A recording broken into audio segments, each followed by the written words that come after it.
A continuación, daremos uso de la palabra al doctor Horacio Guido con la ponencia La importancia del diálogo social, las normas internacionales del trabajo y el sistema de control de la OIT en el escenario de post-pandemia. El doctor Horacio Javier Guido es abogado de la Universidad de Buenos Aires, especialista en Derecho Internacional Público de la Academia de Derecho Internacional de La Haya, Países Bajos. Actualmente es director adjunto del Departamento de Normas Internacionales del Trabajo, jefe del Servicio de Aplicación de Normas OIT, funcionario responsable de las unidades de trabajo forzoso, trabajo infantil, igualdad de inmigrantes, seguridad social, trabajo, higiene y seguridad en el trabajo de convenios marítimos. Es autor de publicaciones en Derecho Sindical de la OIT, colectiva, normas de la OIT, principios de los órganos de la OIT sobre el derecho de huelga, libertad sindical y democracia en los países del Mercosur, la negociación colectiva en la Administración Pública de Brasil. Doctor Horacio Javier, el auditorio es todo suyo. Tiene 15 minutos para su magistral ponencia. Al faltarnos un minuto, le advertiré que le falta un minuto para ser implacables con el tiempo. Al final, si nos queda un poquito de tiempo, pues daremos uso de la palabra a todos los ponentes. En este orden estaremos en igualdad. A los participantes pueden ir revisando o más bien anotando sus preguntas en el chat interno y el doctor Horacio las responderá a medida que las encuentre o al final de nuestras ponencias. Doctor Horacio, estamos expectantes a su ponencia.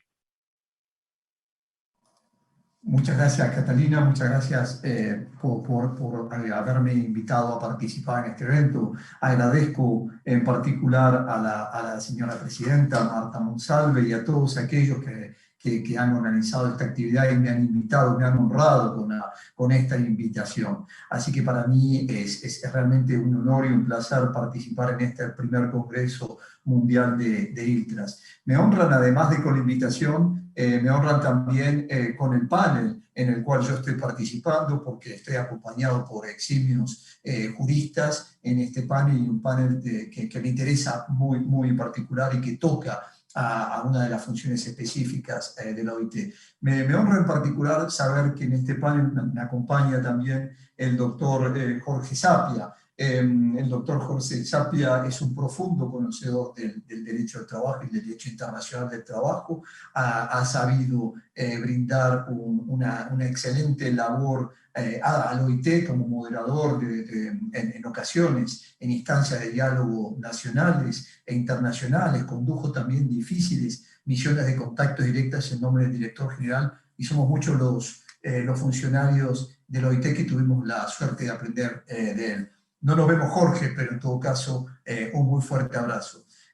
Sin duda, ustedes saben que la pandemia ha constituido la mayor crisis sanitaria de la que el mundo ha sido testigo a lo largo del centenario de la organización, y ha dejado a su paso una crisis social y económica enorme. Recordemos que ya en el año 2020, a inicio del 2020, para esta época, en febrero del 2020, recibíamos a una delegación del gobierno de China que venía a interiorizarse sobre las dificultades que se estaban planteando en el mundo marítimo para la aplicación del convenio MLC, el convenio marítimo en el contexto de la pandemia. ¿Cómo hacer para poder acceder a las naves? ¿Cómo hacer para poder intercambiar las tripulaciones? ¿Cómo hacer para poder descender a tierra en un contexto de una pandemia que recién comenzaba y que ni imaginábamos que un mes después seríamos todos enviados al teletrabajo de una mayor o menor medida, y todos aquellos que podamos y podemos seguir haciendo teletrabajo, todos aquellos que no han podido, han debido continuar en la primera línea, en la calle, haciendo frente a esta pandemia. Y en este contexto, y en el contexto particular de este panel, hablando de medios alternativos de solución de conflictos, les agradezco que me hayan permitido hacer una referencia al papel que desempeña el diálogo social y las normas internacionales del trabajo para enfrentar la pandemia y para prepararnos para la post-pandemia. Quiero empezar así entonces recordando que la OIT mantiene un sistema de normas internacionales del trabajo que son útiles como punto de referencia en el contexto de la crisis provocada por la COVID.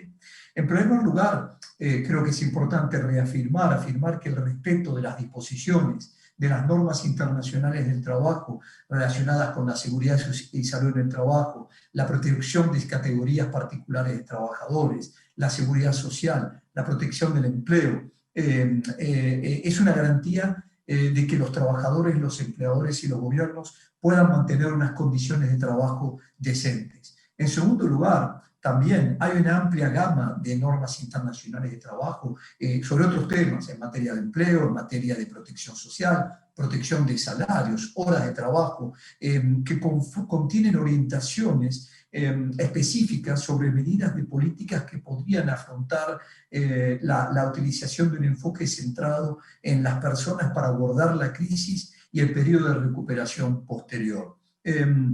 Por supuesto, desde ya hay que resaltar la importancia del respeto de los convenios fundamentales y de gobernanza en este periodo de crisis y en la salida de la crisis. Y parecería innecesario recordarlo, pero es fundamental recordar que en este contexto el respeto de la libertad sindical, la no discriminación, la lucha contra el trabajo infantil y el trabajo forzoso es más importante que nunca. Hay ciertos indicadores que muestran que el trabajo infantil ha aumentado en este contexto de la crisis e inclusive hemos recibido en la organización denuncias de violaciones de los convenios de trabajo forzoso.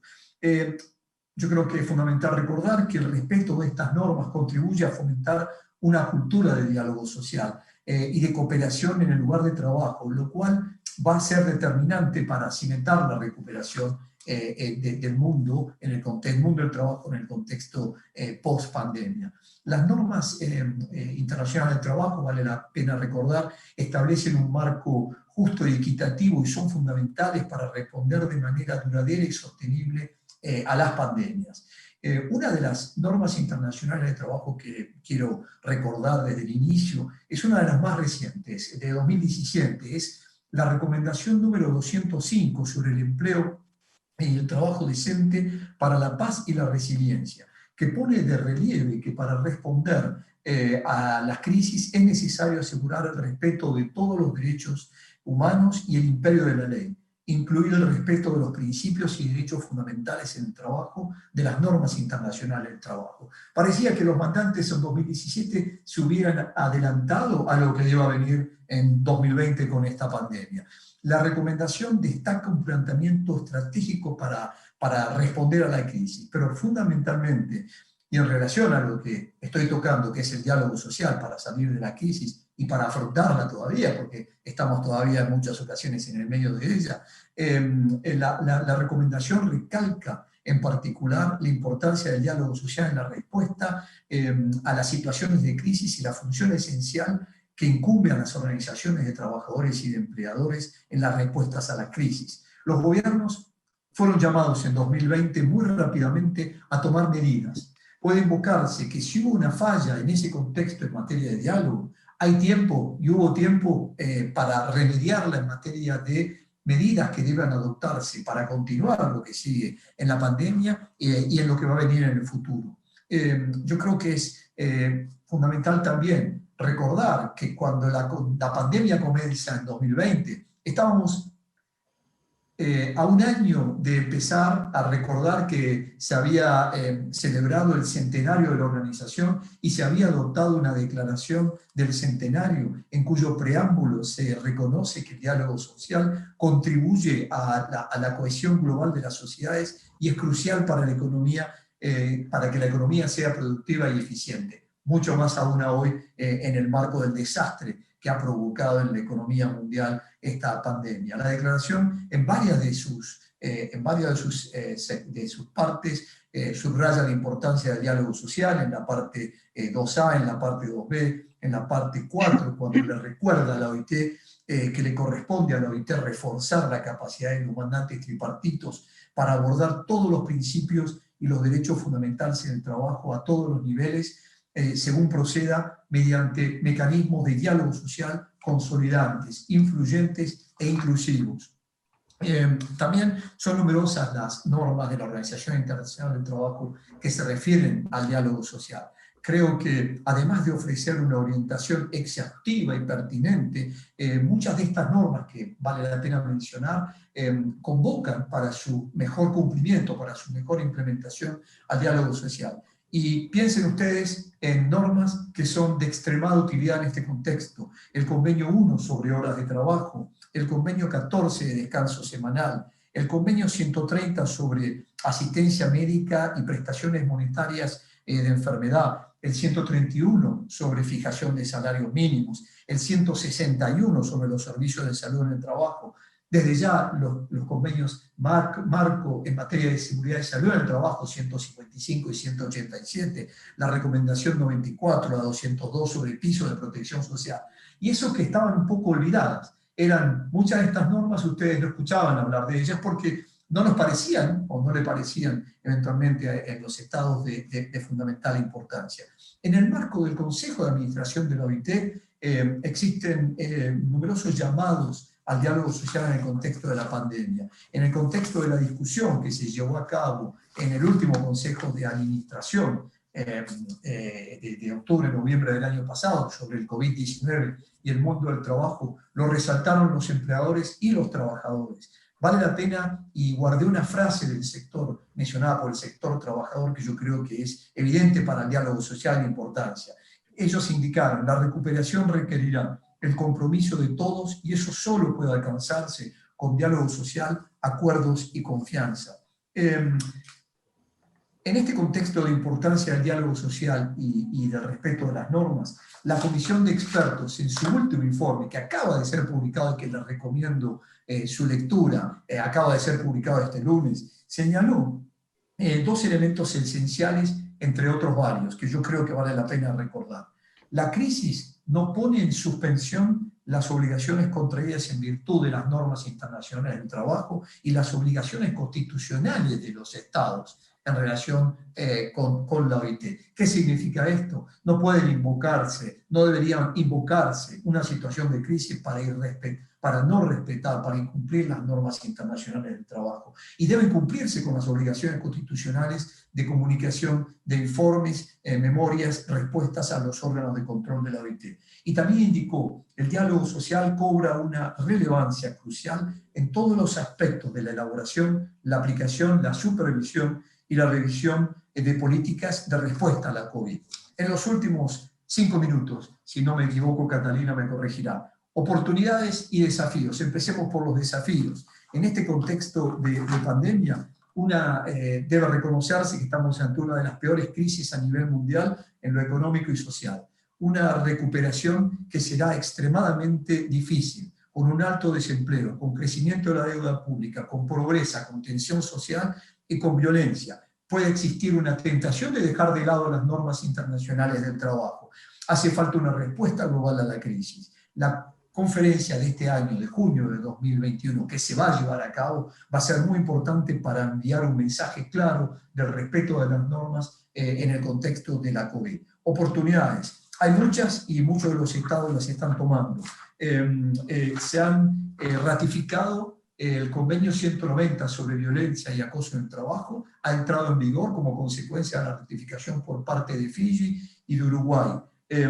Hay estados que han ratificado en estos meses, vamos a decir en la región, Costa Rica y Chile acaban de ratificar el protocolo al convenio 29. A su vez, existe la posibilidad de establecer estrategias normativas en los países para analizar qué convenios de última generación, yo mencionaba el 130, 169, 161, 130, que han sido olvidados quizás en la agenda normativa de los países y que ganan atención, ganan relevancia en el contexto de la crisis. Y, sobre todo, las instancias de diálogo nacional en materia de diálogo social para prevenir y resolver los conflictos a nivel nacional, muchos de ellos vinculados con la aplicación de las normas internacionales del trabajo. Hay oportunidades que están al alcance de los mandantes de esta organización y la oficina está plenamente dispuesta a brindar la asistencia técnica que sea necesario para ello. No dejemos de lado la preocupación que puede observarse por un aumento de las reclamaciones que han llegado a la OIT sobre ciertos temas. horas de trabajo, seguridad y salud en el trabajo, convenio 102, seguridad social, discriminación. Son temas que han llegado en el marco de reclamaciones o quejas ante la organización en este contexto de COVID.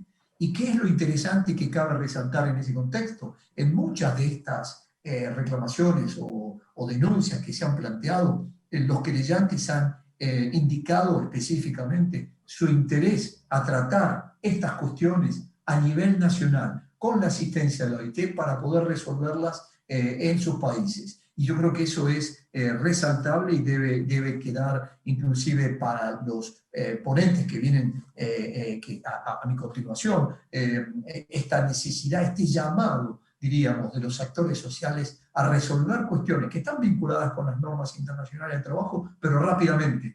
Otro de los problemas, no hay tiempo. El sistema de control tiene unos tiempos que eventualmente puede no responder a las necesidades a nivel nacional. Ese es el mensaje que yo quería pasar en estos primeros 15 minutos, y si Catalina lo reconoce, creo que estoy en el tiempo y puedo darlo por terminado. Muchas gracias. Gracias, doctor. Implacable con el tiempo. Sí, señora. Pues, esta ponencia, gracias, doctor, destacamos la importancia del diálogo social, cómo contribuye al desarrollo de las sociedades, y es crucial en estos tiempos de pandemia. Yo le dejo al panel y a los asistentes esta frase que el doctor Horacio nos marcó justamente. La recuperación requerirá del compromiso de todos, y eso solo puede alcanzarse con diálogo social, acuerdos y confianza. Mil gracias, doctor, por esta ponencia tan magistral. A continuación, desarrollaremos el tema previsto para el doctor Jorge Jerónimo Sapia, medios alternativos de solución de conflictos frente a la congestión judicial en Argentina.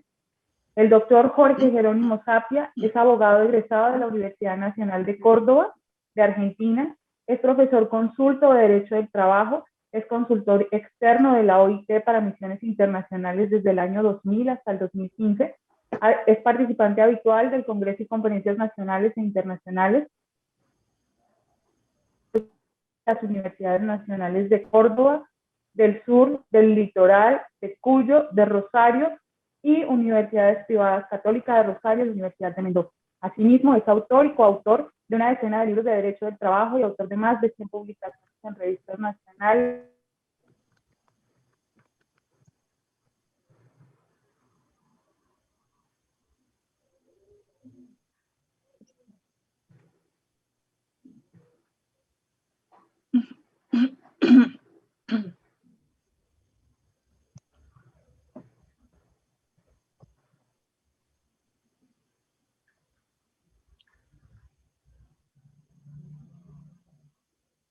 Se nos congeló. Sí, Catalina, continúe, por favor.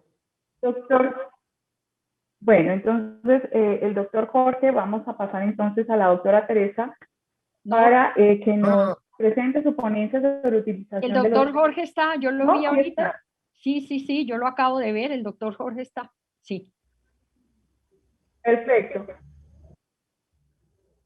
Doctor Jorge, creo que debe abrir el micrófono. Doctor Jorge, creo que tiene el micrófono cerrado. Sí, ¿me escucha, Catalina? Sí. Perfecto, te estamos escuchando. Perfecto, ahí lo escuchamos perfecto, doctor. Muy bien, bueno, muchas gracias. Bueno, comienzo entonces.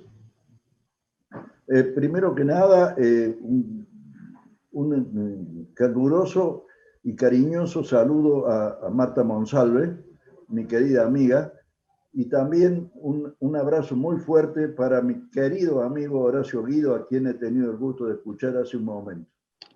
Mi tema es medios alternativos de solución de conflictos frente a la congestión judicial. Y me propongo discutir acerca de la utilización de los medios alternativos de solución de conflictos frente a esta congestión. El tratamiento de este tema aconseja hacer algunas consideraciones previas antes de entrar de lleno en la cuestión señalada, para otorgar fundamento adecuado a las conclusiones que serán propuestas a modo de epílogo de esta colaboración. En primer lugar, quiero poner de relieve que en nuestro tiempo, y atendiendo al consentimiento mayoritario de la sociedad mundial sobre el sostenimiento de la democracia como el sistema apropiado para el desarrollo de las personas y sobre todo en el ámbito de las relaciones laborales, es que el conflicto ha dejado de ser ajeno y denostado para pasar a integrar el sistema de las relaciones sociales en cuanto aparece como la libre expresión de los sujetos de la relación de trabajo, en tanto ejercen el derecho a manifestar posiciones divergentes, aún a riesgo de provocar enfrentamientos. Afirmo que la generación del conflicto es aneja a los seres humanos y su desarrollo, en la medida que promueve un proceso dialéctico, aporta para crear situaciones de progreso siempre que no exponga hechos de violencia. Por ello es muy importante obtener la mayor eficacia en el diseño de los medios por los cuales se pueden solucionar los conflictos, acordando que es una manera cierta de aportar a un adecuado estado de paz en la sociedad. En el ámbito de las relaciones laborales, el conflicto adquiere aún mayor evidencia, pues ese segmento de la sociedad se plantean dos tipos de fricción, que son, por un lado, la puja por la distribución del ingreso y por el otro, el ejercicio de una lucha por el ejercicio del poder entre los miembros de esa relación. Puja por el poder que se orienta a que las partes obtengan algún tipo de supremacía una respecto de la otra, de modo de ir conformando una forma de desarrollo de la relación. Esto ocurre porque el conflicto nace de la existencia de intereses contrapuestos entre trabajadores y empleadores que se podrían muy bien traducir en una expresión, si bien pedestre, muy ilustrativa, como es sostener que ambas partes pretenden ganar más, lo que obviamente se constata en la brega por imponer condiciones de poder, como he dicho. Esto existe siempre, a veces en estado de latencia y en ocasiones en forma de fricción, y expone una de las características centrales del mundo laboral. No otra cosa es el simple hecho del trabajador pujando por mejorar su situación en la distribución del ingreso como el más evidente, pero también señala la pretensión de sumar conquistas de mayor relevancia en punto a la aspiración de obtener cada día una condición más digna. Del otro lado, la intención empleadora de limitar los costos de la explotación de que se trate para hacerla más rentable. La exteriorización de estas diferencias que se convierten en conflicto es lo que interesa al derecho del trabajo, puesto que, como decía Omar Moreno en 1991, el conflicto está íncito en las relaciones laborales como producto de las tensiones que derivan de los intereses contrapuestos. Frente a ello, el derecho aspira a establecer algún tipo de regulación mediante la utilización de distintos mecanismos aptos para restablecer el equilibrio que se ha quebrado con la aparición del conflicto, siendo el más importante y eficaz la utilización de la negociación colectiva. Frente a en este escenario, es oportuno señalar que ese equilibrio recuperado siempre tiene una duración temporal limitada, pues aparecen situaciones de disenso que se van planteando, así como se van superando, motivando un proceso dialéctico interminable que es propio de la vocación de progresividad del vínculo laboral. Quiero evidenciar, además, que en ese inacabable proceso de equilibrios y desequilibrios no debe ser calificado como problemático. Esto ocurriría si el conflicto no puede ser solucionado mediante una negociación que obtenga resultados conciliatorios, pero en sí mismo no configura esa calificación. Utilizo la referencia a la conciliación negociada, pues reputo inaceptable que pueda buscarse la solución del conflicto mediante el uso de formas violentas ejercidas, cualquiera sean, por los reclamantes, por los reclamados o por la represión estatal. Es que sostengo que cuando el conflicto estalla, más allá de las posturas que exhiben las partes involucradas, siempre subyace una situación que exige y merece ser subsanada. El conflicto salta a la superficie porque algo en la relación no está bien.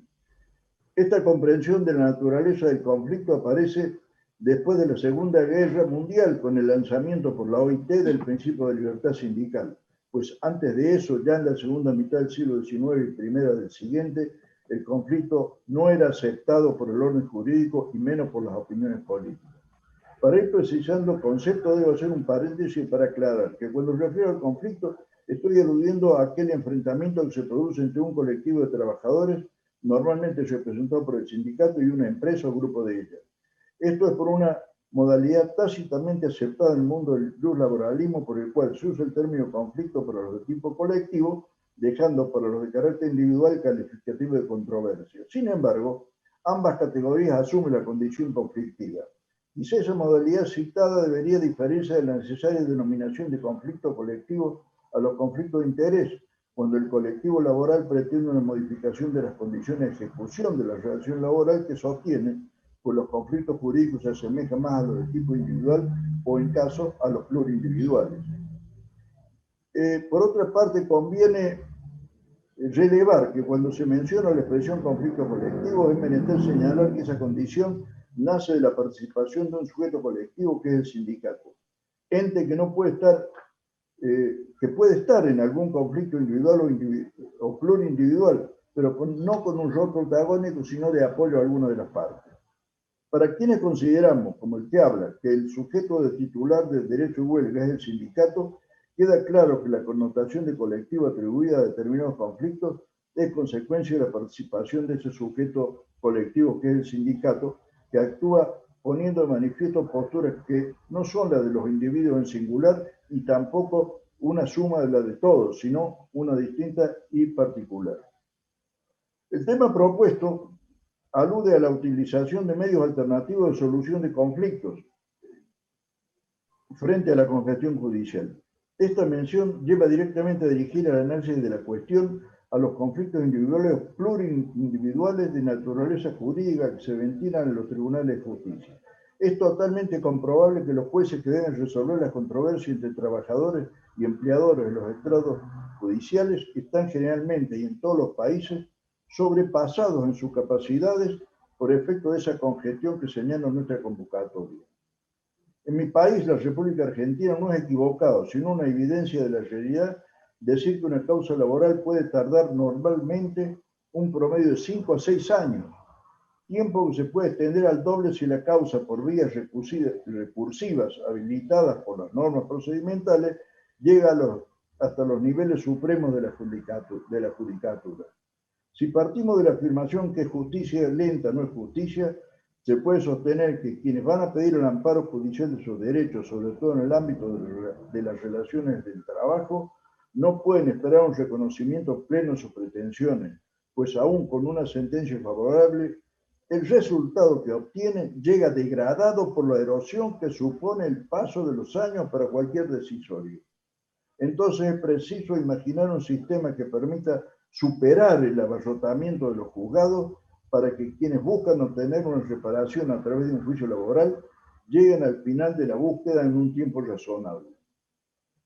Conozco que para crear algún mecanismo alternativo que permita responder a esta inquietud, pero interponiendo algún sistema previo de la judicialización en modo obligatorio, puede ser tildado de un escamoteo al derecho de todo ciudadano de acudir a los jueces para conseguir un resarcimiento respecto de un derecho que se estima vulnerado. No obstante, quiero colocar en términos de propuesta la experiencia de un mecanismo de tratamiento previo al juicio que ha brindado buenos resultados en mi país. Pongo en manifiesto que en Argentina, si bien en modo parcial se ha impuesto una manera de proponer una etapa de conciliación obligatoria previa que debe ser transitada antes que sea instaurado el litigio ante la justicia. Se trata de un trámite en sede administrativa denominado Servicio de Conciliación Laboral Obligatorio, cuya sigla es SECLO, diseñado por la Ley 24635. Digo parcial porque solo existe desde hace casi 25 años en la ciudad de Buenos Aires, capital del país, y nunca ha extendido al interior del territorio. El sistema resultó un elemento positivo, pues son más que numerosas las causas que encuentran satisfacción en esa instancia que busca el acuerdo de las partes antes de aterrizar en los tribunales. Y se ha obviado el escrúpulo que podía atribuirle que significa un impedimento para el acceso de los ciudadanos a la justicia. Pero quiero también aludir a otra posibilidad de generar un medio alternativo para descongestionar el proceso judicial. Me refiero a la llamada negociación directa. Aludo a un sistema integrado al convenio colectivo de trabajo por el cual las propias partes signatarias de la convención deciden establecer los modos de actuación.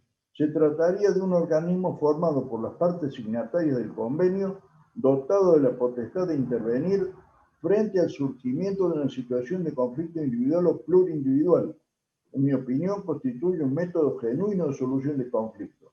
No es esta proposición sino una traspolación de algo que ya está de alguna manera legislado en Argentina. En efecto, la ley 14.250, que es el instrumento de regulación del sistema de convenios colectivos de trabajo, luego de la reforma introducida en 2004 por la ley 25.877, ha consagrado 2 artículos a la cuestión que propone. El primero de ellos, el artículo 13, se prevé la constitución de comisiones paritarias integradas por un número igual de representantes de empleadores y trabajadores, cuyo funcionamiento y atribuciones serán establecidas en el respectivo convenio, sin perjuicio de lo dispuesto en el artículo siguiente, el artículo 14, que plantea la facultad de esas comisiones y qué es lo que pretendo comentar. La primera de ellas atribuye a tales comisiones paritarias la posibilidad de interpretar con alcance general la propia convención colectiva. La segunda atribución es la que motiva este comentario. Indica que dichas comisiones pueden intervenir en las controversias de carácter individual o plurindividual. Sin embargo, esa adjudicación de facultades está limitada en la ley argentina a situaciones derivadas de la aplicación de normas convencionales. Si bien he tomado a modo de ejemplo la legislación argentina en el último punto señalado, soy de opinión que ese modelo debería ser objeto de una ampliación a través de una medida que incluya todo tipo de conflicto individual o plurindividual. Esto serviría para alcanzar el propósito de afrontar un plan alternativo que permita superar el congestionamiento judicial. La idea es que en una primera etapa ese organismo se constituya en una escala previa de la judicialización del conflicto, buscando una solución negociada entre las partes en una deliberación presidida por funcionarios que surgen de la representación de empleadores y trabajadores. Si esa gestión no obtiene la superación de la controversia, la misma comisión podría ofrecerse a resolver la contienda por sometimiento de las partes. Esta proposición no supone desconocer el derecho de cualquier persona a acudir a la justicia en procura de un reconocimiento de un derecho que estime vulnerado. Imponer una traba para ese acceso a los estrados judiciales sería inconstitucional en cualquier país. Mi propuesta es que el sometimiento a la decisión de la comisión paritaria luego de la etapa conciliatoria sea voluntario por las partes en el convencimiento de su utilidad para acelerar la conclusión del conflicto. No abrigo dudas en el sentido que la MON en el dictado de sentencia agrede tanto a trabajadores cuanto a empleadores y que ambos necesitan de resoluciones tempranas.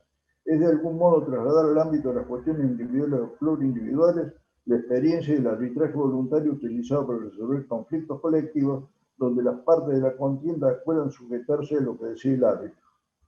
Conclusiones. Entonces, la propuesta en este tema que me ha sido asignado son las siguientes.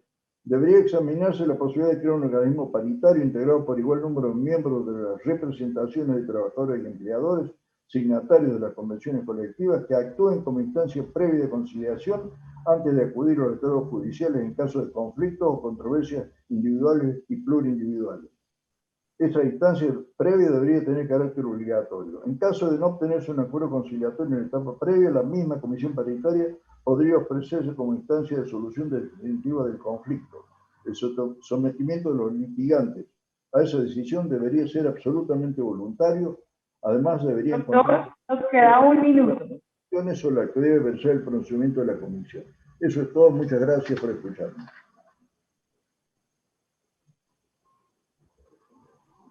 Gracias, doctor, muy amable por su ponencia. Nos quedan claras las figuras que usted acaba de plantear, desde la solución alternativa a los conflictos en esa implacable existencia de esa relación de equilibrio que se pretende entre trabajador y empleador. A continuación, veremos la ponencia de la doctora Teresa Aparezcasta Seminani. Ella presentará una ponencia respecto a los medios alternativos de solución de conflictos frente a la congestión judicial en Brasil. La doctora Teresa es doctora en Derecho Laboral de la Facultad de Derecho de la Universidad de Sao Paulo. Actualmente es juez y vicepresidente judicial del Tribunal Regional del Trabajo, profesora en la Escuela Nacional de Formación y Mejora de los Magistrados Laborales, es especialista, miembro de la Academia Brasilera de Derecho Laboral, miembro del Instituto Brasileño de Derecho Procesal y es autora de diversos artículos publicados en revistas especialistas. Doctora Teresa, el auditorio es suyo, tiene sus 15 minutos para la ponencia que esperamos. Muito obrigada, bom dia a todos. Agradeço a gentileza do convite da minha querida amiga, professora Marta Monsalve, pela oportunidade de participar deste evento. Cumprimento o Dr. Jorge, que me precedeu nesta apresentação. Meus caros amigos, eu vou fazer uma abordagem bem focada na experiência do Brasil, e essa abordagem está dividida em 3 partes principais, com a finalização, propondo uma ponência. A intensificação dos conflitos sociais agravados pela pandemia provocada pelo coronavírus tem colocado em xeque um modelo centrado apenas nos órgãos judiciais, tornando necessário buscar meios alternativos para a solução de conflitos.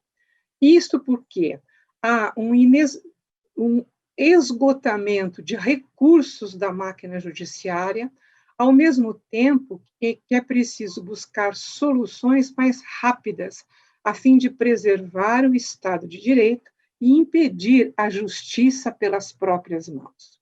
No Brasil, os meios alternativos para a solução de conflitos passam sempre pelo Sindicato dos Trabalhadores, que aqui denominamos de sindicato profissional. Em relação aos conflitos individuais, nós temos o seguinte panorama na utilização dos meios alternativos de conflito. Primeira observação: desde o ano 2000, a nossa CLT, que é a Consolidação das Leis do Trabalho, nós aqui no Brasil não temos um Código do Trabalho, nós temos uma consolidação.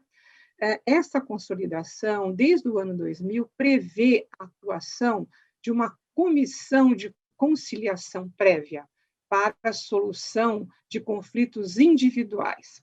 Entretanto, esta comissão de conciliação prévia foi muito desvirtuada. Nós tivemos muitos episódios de fraude aqui no Brasil, e por isso ela foi abandonada. Ela existe no ordenamento, mas ela não é efetiva, ela não tem sido utilizada. Nós temos também 2 recursos propostos pela reforma trabalhista de 2017, são 2 alternativas de solução de conflitos individuais. A primeira está prevista no artigo 507b da CLT e prevê que os empregados e os empregadores podem firmar um termo de quitação anual das obrigações trabalhistas perante o sindicato da categoria, com eficácia liberatória das parcelas nele especificadas. É uma proposta muito interessante, porque permite que todo ano, no final do ano, a empresa e os empregados sentem para firmar um acordo de quitação de todos os haveres existentes naquele ano, sempre com a intervenção do sindicato. Entretanto, eu quero trazer aos senhores a informação de que isso não está sendo utilizado. Os sindicatos não estão abrindo esta possibilidade, infelizmente. A segunda alternativa proposta pela Lei 13.467, que proferiu uma reforma trabalhista no Brasil, é o processo de jurisdição voluntária para homologação de acordos extrajudiciais. Esta proposta está inserida no artigo 855b da CLT. Ela exige que as partes estejam representadas por 2 advogados diferentes, podendo o trabalhador se fazer valer da assistência do sindicato.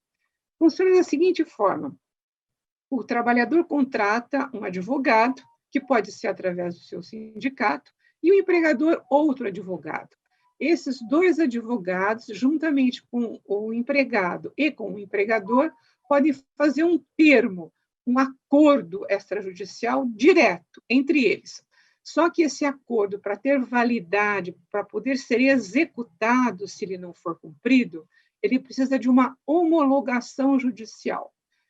Então, as partes entram em juízo com um pedido de homologação judicial e o juiz só pode homologar ou não. Ele não pode alterar os termos do acordo. Nós tivemos algumas questões aqui nos tribunais do Brasil em relação a juízes que homologavam com ressalva esses acordos. Ou seja, O acordo tinha 10 itens, ele homologava 8 e ressalvava os 2 restantes. Isso foi considerado inadmissível. A jurisprudência não tem aceitado essa possibilidade de homologação com ressalvas, porque se entende que há uma indevida intervenção do Poder Judiciário na vontade das partes. Então, o acordo ou é homologado ou não é homologado. E se não for homologado, o magistrado que está analisando esse pedido tem que fundamentar por que não está homologando. A questão mais relevante no Brasil quanto à solução de conflitos está focada nos conflitos coletivos. Pelo sistema brasileiro, é obrigatória a participação dos sindicatos nas negociações coletivas, conforme o artigo 8º, inciso 6º, da nossa Constituição Federal. A reforma trabalhista promovida pela Lei 13.467, em 2017, ampliou as possibilidades da atuação sindical prevista no artigo 611-A da CLT, ou seja, abriu um leque de possibilidades para que a atuação sindical pudesse abranger uma infinitude de novos temas. Mas, por outro lado, a reforma trabalhista excluiu a cobrança de uma contribuição obrigatória que sustentava os sindicatos. Nós tivemos, então, 2 efeitos completamente contraditórios e extremamente relevantes. Ao mesmo tempo em que a reforma trabalhista abriu as possibilidades de atuação dos sindicatos nas negociações coletivas e, portanto, nas soluções alternativas de conflitos, ela fechou aquela fonte obrigatória e compulsória de contribuição sindical. E, portanto, os sindicatos tiveram um abalo relevante em suas finanças. Em virtude disso, nós temos no Brasil o seguinte questionamento em relação à solução alternativa de conflitos coletivos pela via da negociação. Os benefícios estabelecidos numa convenção coletiva, eles devem ficar restritos apenas aos associados dos sindicatos que contribuem com o sindicato, ou não? Ou os efeitos de uma negociação coletiva podem abranger todos os trabalhadores integrantes daquela categoria profissional. Nós temos muitos debates e muitas decisões conflitantes na Justiça do Trabalho, umas admitindo a primeira corrente, outras a segunda corrente. Aqui no tribunal que eu integro, que é o Tribunal da 15ª Região, situado em São Paulo e que abrange 599 municípios, o nosso tribunal teve uma solução inovadora neste sentido. Eu integro a seção de dissídios coletivos do nosso tribunal e nós votamos uma proposta completamente diferente. Nós votamos a possibilidade dos sindicatos, em convenção coletiva, estabelecerem uma cota de participação negocial. Eu fui a relatora deste processo e essa conclusão do nosso tribunal, ela vem se disseminando por todo o país.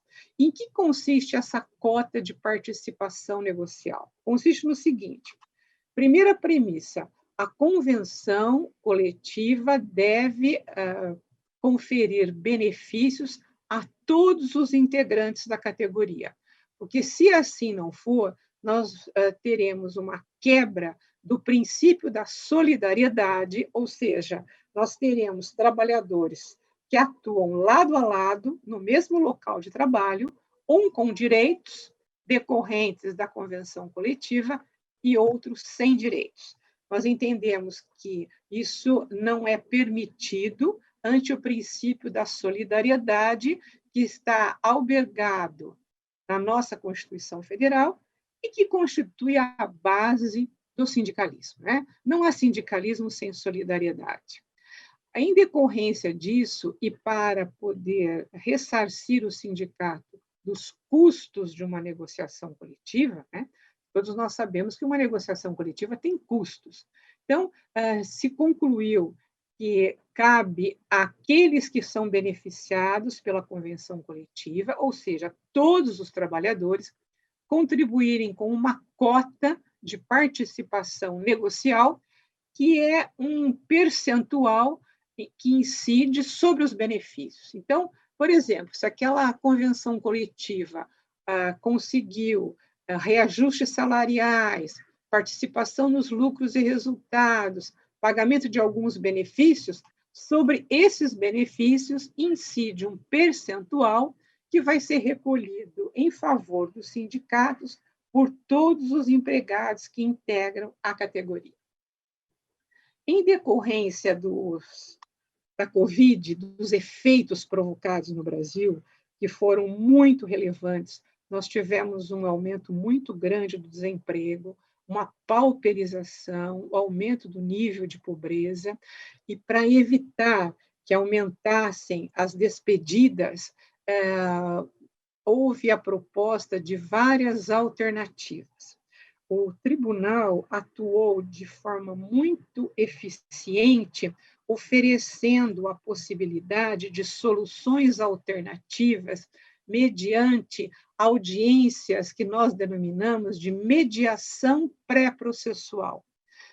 Como vice-presidente judicial do meu tribunal, a atividade que exerci até o final do ano passado, nós fizemos muitas pautas de audiência, promovendo esse encontro entre os sindicatos de empregados e sindicato de empregadores, assim como de sindicatos diretamente com as empresas, para poder, através de uma mediação, construir soluções. Entre estas soluções possíveis que foram construídas, eu vou destacar as principais. Primeira, a instituição do que nós denominamos de layoff. O que é o layoff? É uma suspensão de contrato por um determinado período. Dentro deste período, a empresa paga uma bolsa para o empregado e, ao mesmo tempo, ele frequenta um curso de qualificação. Como nós estamos na época da pandemia, em virtude do isolamento e afastamento social, esses cursos eram feitos online, cursos digitais. Eles funcionaram, tiveram um bom efeito, só que eles tiveram um período muito curto. Pela lei, eles só podem durar de 2 a 5 meses. Foram as grandes empresas que adotaram o layoff no Brasil, mas depois de 5 meses, o problema permanecia, porque elas não podiam continuar com as atividades em decorrência do Covid. E, por isso, a segunda alternativa foi focada na possibilidade de redução... Doutora Teresa, nos queda minuto para terminar a ponência. Pois não. Estipulação de redução de jornada e salário e suspensão de contratos. Eu vou finalizar, então, com a seguinte observação. A minha ponência está focada na valorização, eu quero propor a valorização dos meios alternativos de solução de conflitos, mediante a realização de audiências de mediação pré-processual, cujo trâmite é pautado por a maior informalidade, por um linguajar mais coloquial, por uma cláusula de confidencialidade e pela possibilidade de uma amplitude e variedade maior de cláusulas negociadas. Nestes casos, nós temos a atuação que busca uma solução mais rápida. Aqui no Brasil, nós conseguimos realizar assembleias de trabalhadores por WhatsApp. Conseguimos que os empregadores transferissem o pagamento de reajustes salariais imediatamente por transações instantâneas online. E é por isso que, respaldada nessa experiência que eu tive a possibilidade de presidir no Brasil, a minha proposta está focada no estímulo ao sistema alternativo de soluções de conflitos através das mediações pré-processuais. Muito obrigada.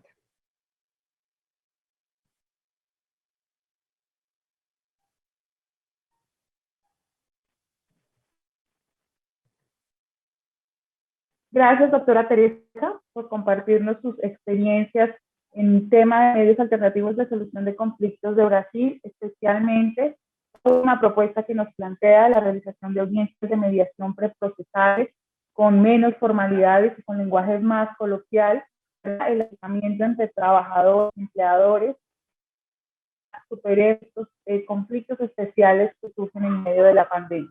Mil gracias nuevamente por su intervención, doctora. A continuación, lo veo muy juicioso, al doctor Arturo Martínez González, que vendrá con su ponencia Procedimiento Prejudicial Conciliatorio en México. Arturo Martínez y González es doctor y magíster en Derecho Laboral, actualmente director general de Martínez y González Asociados.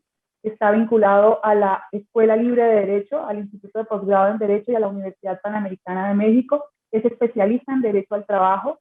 Es profesor catedrático de la Escuela Libre de Derecho. Es profesor invitado de varias universidades de Latinoamérica y autor de 5 obras y coautor de 25 obras más. Doctor Arturo Martínez, el auditorio es suyo. Muy buenos días, tengan todos ustedes. Ante todo, muchísimas gracias por la invitación. Le agradezco mucho al Instituto Latinoamericano de Trabajo y de Seguridad Social, a mi querida amiga de toda la vida, Marta Elsa Monsalve Cuellar, a mi amigo Juan Solorio por la invitación que se me hace para este primer Congreso Mundial de Litras y de muchísimas organizaciones más. Bueno, pues como tenemos muy poco tiempo, yo quisiera nada más manifestar que me siento muy complacido de estar aquí con todos ustedes y la realidad que el tema que nos ha tocado ahora es el procedimiento prejudicial conciliatorio de carácter obligatorio, ¿sí? Aquí realmente nuestro país, a partir del día 1 de mayo del 2019, pues le apostó a la conciliación como un medio alternativo de solución de los conflictos para resolver la gran mayoría.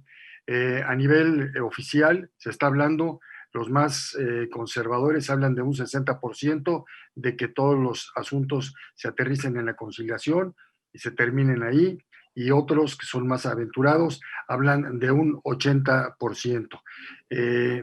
Realmente sí tiene muchas bondades la conciliación, pero yo considero que para que esto llegue a un buen puerto se requiere de 2 factores fundamentales, ¿sí? Se requiere del factor de la actitud, por un lado, y de la buena fe, por otro lado. ¿De quiénes? Pues de los actores de las relaciones individuales y colectivas de trabajo. En este caso estamos hablando de los trabajadores, de los sindicatos, de los patrones, de los funcionarios, muy especialmente de los conciliadores y de los abogados o representantes de las partes. La actitud es un procedimiento que conduce a un comportamiento en particular, es la realización de una intención o propósito. En este caso se debe pensar que la transacción es sin lugar a duda el mejor camino para que todos queden satisfechos. Pero, por otro lado, muy importante es la buena fe. La buena fe es un principio, como decía nuestro querido maestro Américo Pla del Uruguay, la calidad jurídica que debe tener y que debe ser exigida para actuar en el proceso con probidad, con el sincero convencimiento de hallarse asistido de razón. En este sentido, se busca impedir actuaciones abusivas de las partes que tengan por finalidad alargar un juicio. Esto último lo dijo el maestro Couture, también uruguayo, ¿sí? Para que comprender un poco más de las bondades de la conciliación, recojo algunos pensamientos de la maestra Cintia Rubí Rodríguez. Ella dice que uno de los beneficios en la doctrina mexicana de este medio alternativo solución es la libertad de acceso. La conciliación es una figura que se fundamenta en la autonomía de la voluntad de las partes, Por ello, cualquier ciudadano puede acudir a ella como una alternativa para solucionar sus conflictos. La conciliación da satisfacción. La gran mayoría de las personas que acuden a la conciliación quedan satisfechos con el acuerdo, pues este es el resultado de su propia voluntad. No hay mejor solución a un conflicto que aquella que las partes proponen. Efectividad, ¿sí? La conciliación tiene plenos efectos legales para las partes, ya que el acta de conciliación se asimila a una sentencia judicial porque el acuerdo hace tránsito a cosa juzgada, de acuerdo con nuestra Constitución, y el acta presta mérito ejecutivo. Ahorro de tiempo. A través de la conciliación, las personas solucionan sus conflictos de una forma más rápida en comparación con la duración de los procesos judiciales. La conciliación tiene la duración que las partes quieran establecer de común acuerdo con el conciliador. Aquí vamos a ver que es un máximo de 45 días el periodo conciliatorio. Por lo general, las conciliaciones se desarrollan en una sola audiencia, la que se traduce, obviamente, en una justicia rápida y expedita. Ahorro de dinero, es otra de las bondades que tiene la conciliación, teniendo en cuenta que esta es un procedimiento rápido, las partes ahorran costos que implica un largo proceso judicial. Control de procedimiento y sus resultados. En la conciliación, las partes deben colaborar para construir la solución del conflicto. Obviamente, y por esa razón, las partes controlan el tiempo y el procedimiento, así como sus resultados. Y obviamente esto lleva como consecuencia la mejora de las relaciones entre las partes. Ya dijo el maestro argentino, la cuestión de los medios de solución a los conflictos, que son la conciliación, la mediación y el arbitraje. Aquí vemos primeramente la autocomposición, que es el arreglo directo entre las partes, ya sea con intervención de terceros, o sea, conciliadores y mediadores, y la heterocomposición, que aquí realmente es cuando interviene ya realmente el juez para dar una resolución al conflicto que le es planteado. Entonces, lo que es, creo yo que es muy interesante para nosotros es la cuestión de la conciliación obligatoria, ¿sí? Realmente esto nace a raíz de la reforma constitucional del 24 de enero del año 2017. Uno de los ejes primordiales de esto fue que se supone que, aunque la conciliación es voluntaria, con la reforma constitucional que acabo de decir, se hizo obligatoria al establecer un procedimiento de conciliación prejudicial obligatoria. Este procedimiento no es potestativo, quiero decirlo, en nuestro país, se ha dado en otros países de Iberoamérica, tal es el caso de Argentina, tal es el caso de Colombia, entre otros países, para mencionar algunos. La Ley Federal del Trabajo establece supuestos que están eximidos de agotar la instancia conciliatoria. Obviamente, si hay casos de discriminación, si hay una titularidad del contrato colectivo de trabajo, si existe una cuestión de acoso laboral, acoso sexual, etcétera, pues se dispensa la etapa de la conciliación. En los demás casos resulta ser obligatoria, pues para presentar una demanda ante la autoridad judicial laboral ante un juez, se tiene que llevar la constancia de haberse agotado la etapa conciliatoria, ¿sí? Realmente, ¿hasta dónde podemos nosotros ver que esto sea viable? Bueno, aquí depende de dos cuestiones para mí fundamentales. Primero, presupuestal. El gobierno, tanto estatal como los gobiernos federales, deben tener un presupuesto amplio para poder tener el número de conciliadores suficientes para poder dirimir las controversias entre las partes. Número dos, importantísimo, yo considero que es la capacitación. La gran mayoría de los conciliadores no se encuentran capacitados en nuestro país. Y esto lo que lleva, pues realmente muchas veces al fracaso, a la no conciliación, que es el fracaso de la propia conciliación. Entonces, realmente considero yo que es bastante importante la cuestión del procedimiento de conciliación prejudicial, ¿sí? México, como ustedes saben, fue presionado del exterior para que se reformaran sus leyes laborales, para que se ratificara el convenio 98 de la OIT, por ser miembro también del Tratado de Asociación Transpacífico, el TTP, ¿sí? Y por la posible, en aquellos momentos, de la revisión del Tratado de Libre Comercio entre Estados Unidos, Canadá y nuestro país.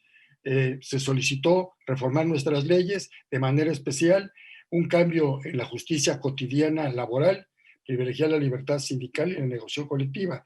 En cuanto a la justicia cotidiana laboral, pues obviamente lo importante, de entre las cuestiones importantes, fue el establecimiento de esta instancia conciliatoria prejudicial obligatoria, ¿sí? Esto fue muy interesante, y obviamente que la propia Constitución habló de ello, y posteriormente la Ley Federal del Trabajo. Aquí lo que se establece son dos tipos de centros. Un centro de conciliación. En ese centro de conciliación se llevarán a cabo los asuntos de carácter locales en las entidades federativas, ¿sí? Y dependerá del Poder Judicial de cada estado de la República. Y habrá uno que es un organismo descentralizado, que es el Centro Federal de Conciliación, pero aparte de ser de conciliación a nivel federal, es el organismo que va a tener a su cargo el registro, va a tener a su cargo el depósito, va a tener a su cargo pues todo lo relacionado a los contratos colectivos de trabajo, a los registros de todos los sindicatos del país, así como de los reglamentos interiores de trabajo y todos sus procedimientos. Cualquier contrato colectivo de trabajo de orden local o de orden federal serán registrados ante el Centro Federal de Conciliación y Arbitraje con residencia en la Ciudad de México. Sí, se ha atacado mucho esto, pero obviamente así quedó, y volvemos a un centralismo muy pronunciado, y será la Ciudad de México, el Centro Federal, que tenga el registro por conducto de este Centro Federal de Conciliación y Arbitraje, el registro de todos los contratos colectivos de trabajo, de todos los registros de los sindicatos, sean locales o federales, de toda la República, así como sus procedimientos, ¿sí? Este centro estará administrado y va a organizar y será organizado su funcionamiento por dos grandes órganos de gobierno. Uno que es la Junta de Gobierno y la otra la Dirección General. Empezaré por el segundo. El director general recae en una sola persona. Su nombramiento es de 6 años, puede ser reelegido una vez, y tiene realmente casi, o se puede decir que prácticamente todas las funciones que pueda tener el segundo órgano de gobierno, que es la Junta de Gobierno. La Junta de Gobierno, obviamente, fíjense ustedes lo que dice: la Junta de Gobierno podrá delegar discrecionalmente sus facultades en el director general. La fuerza de esta persona será muy importante en lo futuro. Realmente su fuerza será, dicen algunos, mayor que la de un secretario de Estado. Yo no dudo que sea así, y realmente pues tiene que caer en una persona, ya se nombró, es una persona honesta, es una persona que sabe de esto, pero pues él no puede hacer todo, requiere un personal sumamente o altamente calificado para poder realizar todas sus funciones, porque si falla la cuestión conciliatoria, fallará todo el sistema de los tribunales, que pasaron de ser juntas de conciliación y arbitraje a los tribunales laborales. Será un embudo, y no habrá la infraestructura, no habrá el presupuesto adecuado para poder realizar bien estas cuestiones. Fíjense ustedes, por ejemplo, la cuestión de la Junta de Gobierno. Antes del cambio de sistema presidencial había un proyecto, y en ese proyecto se establecía el tripartismo, es decir, que todas las actuaciones del director general iban a ser sometidas al consejo, a esta junta de gobierno, y que estaba formada por representantes del propio gobierno, de los trabajadores y de los patrones. Al cambio de gobierno se quita la intervención de los trabajadores y de las cúpulas empresariales. Entonces se da absolutamente, pues todo, se le otorga facultades al gobierno para poder ser mucho más centralista. Y en lugar de estar las cúpulas obreras, pusieron instituciones como el INAI, que es un instituto nacional de datos personales, al INEGI, que es el Centro Nacional de Estadística y Geografía, al INE, que es el Instituto Nacional Electoral. Sí, organismos que definitivamente no tienen por qué estar realmente ahí. Con esto lo que se hizo fue terminar total y definitivamente con el tripartismo. Como ya me dieron un minuto, si yo quisiera nada más referirme a los juzgadores, que es una cosa muy interesante, a los conciliadores, y para esto yo quiero recoger un pensamiento de Montesquieu que dice lo siguiente: no hay libertad si el poder de juzgar no está bien deslindado del poder legislativo y del poder ejecutivo. Si no está separado del poder legislativo, se podrá disponer arbitrariamente de la libertad y la vida de los ciudadanos, como que el juez sería el legislador. Si no está separado del poder ejecutivo, el juez podría tener la fuerza de un opresor. Aquí, aunque realmente se dice que es un organismo descentralizado, pues vemos que es prácticamente dependiente de la Secretaría del Trabajo y Previsión Social como parte de toda esa embalaje que es el gobierno federal. Termino agradeciendo, de nueva cuenta a los organizadores de este primer Congreso Mundial de Litras, a mi amiga queridísima Marta Monsalve, a Juan Solorio, a los aquí presentes, a los que han antecedido al uso de la palabra y los que estarán posteriormente. Quiero decirles que yo no estoy en el país, estoy en Estados Unidos, varado, en el estado de Texas, con un problema muy fuerte, pero pues saldremos adelante de las cuestiones climatológicas y estaremos ahí en algún tiempo por nuestra querida ciudad. Muchísimas gracias a todos ustedes. Muy amable.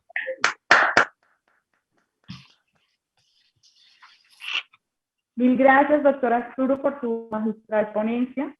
Rescatamos inevitablemente, más allá de las bondades de la conciliación prejudicial en México que usted nos ha planteado, más allá de las necesidades de inyectar un presupuesto amplio y de capacitar a los conciliadores, una máxima que usted nos deja para que esta conciliación llegue a buen puerto: la actitud y buena fe de los autores de las relaciones del trabajo.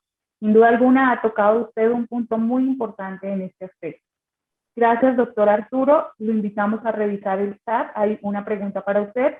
Usted indicará si la responde enseguida por el chat. La intervención. A continuación, daremos paso a la ponencia del señor Brigadier General Óscar Alexander Tovar Soler. Esta ponencia se titula Utilización de los medios alternativos de solución de conflictos frente a la congestión judicial en Colombia. El señor Brigadier General Óscar Alexander Tovar Soler es doctor en Derecho Internacional, es abogado, ingeniero civil y profesional en ciencias militares.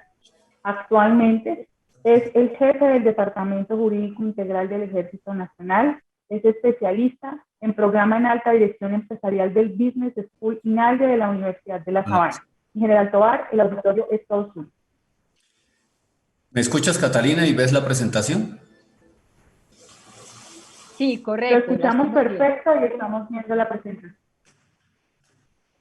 Ok, bueno, inmensa gratitud por este espacio ecuménico por lo universal, académico, y un saludo muy especial, muy respetuoso, no solo a la doctora Marta Monsalve, mi profesora, mi tutora, mi guía, al doctor Julio Gutiérrez, a todos los organizadores, colaboradores, conferencistas, compañeros del panel, a la moderadora, a los asistentes, pero a todas estas organizaciones, representantes de diferentes países y en especial a cada uno de los seres humanos que están en este espacio a un clic de distancia. Bien, no vamos a utilizar en esta oportunidad Mentimeter en aras del tiempo, pero sí quiero invocar la protección de lo que implica Chatham House Rules para poder desarrollar un espacio franco y honesto en relación con un tema que nos invitan a tratar, que es la utilización de los medios alternativos de solución de conflictos frente a la congestión judicial. Y al leer este preámbulo, entonces ya esbozamos unas primeras perspectivas diferenciales, y es, ¿será que la utilización de estos medios alternativos es solo para la descongestión judicial o para también lograr una solución rápida, eficaz, que dé demostraciones de justicia a aquellas personas que lo requieren y están en ese conflicto? O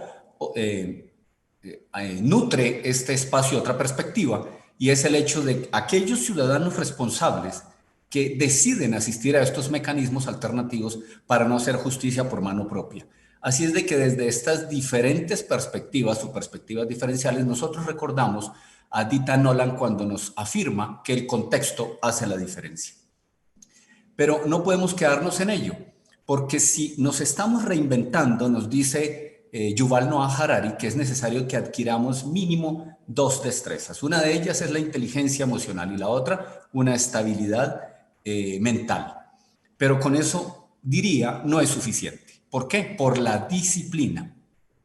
Entonces uno dirá, bueno, lo dice alguien de pronto de un estamento castrense o alguien de un estamento clerical o de una organización muy jerarquizada. No, ya no lo decía una persona tiempo atrás, Ernesto Guevara, cuando decía que la disciplina responde a un estado de desarrollo de la sociedad. Es decir, que la disciplina trae desarrollo, pero la industrialización genera o exige mayor disciplina.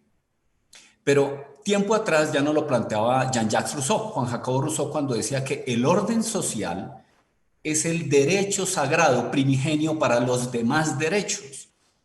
Entonces, vamos de la mano de un análisis transtemporal, incluso histórico, y es así como recordamos nosotros otro planteamiento, que de donde no sea este ordenamiento social, pues entonces vamos a tener una aceleración que es la de Byung-Chul Han, donde nos plantea que empezamos a vivir un escenario de confrontación, de guerra permanente, donde incluso ese placer hay que sacrificarlo, el que cada uno tenga, el de la lectura, el del disfrute, el de cualquier deleite, cualquier placer, pero que también se perderá el sentido de la buena vida. Y no sé aquí qué pasó, pero bueno, no estoy viendo mis imágenes. Están apareciendo otras cosas, pero bueno, no importa, sigo con mi presentación. Entonces nos dice... Creo, doctora Teresa, que usted activó la presentación en pantalla. Pero ahí me estás escuchando, yo puedo seguir con la presentación. Entonces sí, nos escuchamos dice... perfecto. Ok, nos dice Byung-Chul Han que lo que es el intra, el trans y el multiculturalismo ha mutado y ahora lo que hay es una hiperculturalidad. Y esa hiperculturalidad nosotros la podemos estar viviendo en este momento. ¿Por qué? En este momento no nos estamos viendo a los ojos. Y eso se denomina el efecto Skype a través de la virtualidad. O bien vemos la cámara o vemos la pantalla. Si vemos la cámara, entonces hay una condición, y es de que la imagen es el ídolo mientras que la pantalla es el templo. Advirtamos también otra situación, y nos lo dice un texto que se denomina 1984, escrito en 1947, publicado en 1948 por George Orwell, y no sé si ese planteamiento nos resuelva la pregunta de que ¿será que lo políticamente correcto perpetúa la tiranía del statu quo? Entonces ahí es donde viene el doble piensa o el neolingua que nos plantea George Orwell en su texto. No obstante, no podríamos compartir un planteamiento que nos invita a reflexionar a través de un dogma que es el dogma de Michel de Montaigne, donde dice que para esta persona no puede haber un resultado recíproco aceptable. Es decir, ¿dónde queda el mérito? Es mi pregunta frente a ese planteamiento. Así es de que pues no estoy totalmente de acuerdo con ese dogma. ¿Por qué? Nos lo dice Friedrich Nietzsche desde otro planteamiento, y es las propias interpretaciones frente a los hechos hace que estos desaparezcan. ¿Por qué estamos revisando este tema? Porque ya no lo planteaba Burton tiempo atrás, y es de que el conflicto es connatural al ser. Y hay 3 elementos en esa graduación del conflicto, y es inicialmente la insatisfacción. ¿Qué insatisfacción podemos tener ahora? Por ejemplo, yo puedo tener una, y es que la imagen no está apareciendo. Hay que seguir. ¿Qué viene? el problema. Pero si no se resuelve a través de un proceso, pues entonces va a explotar la crisis. Y explota usualmente cuando no estamos preparados. También, ¿por qué estamos revisando este tema? Por las 3 P's que nos plantea el Liederbach, y es las personas, el proceso y el problema. Pero ¿para qué estamos investigando? Ya resolvimos el por qué. Ahora el para qué. ¿Para qué estamos indagando esto? Para no llegar a la erística dialéctica que nos habla Arthur Schopenhauer.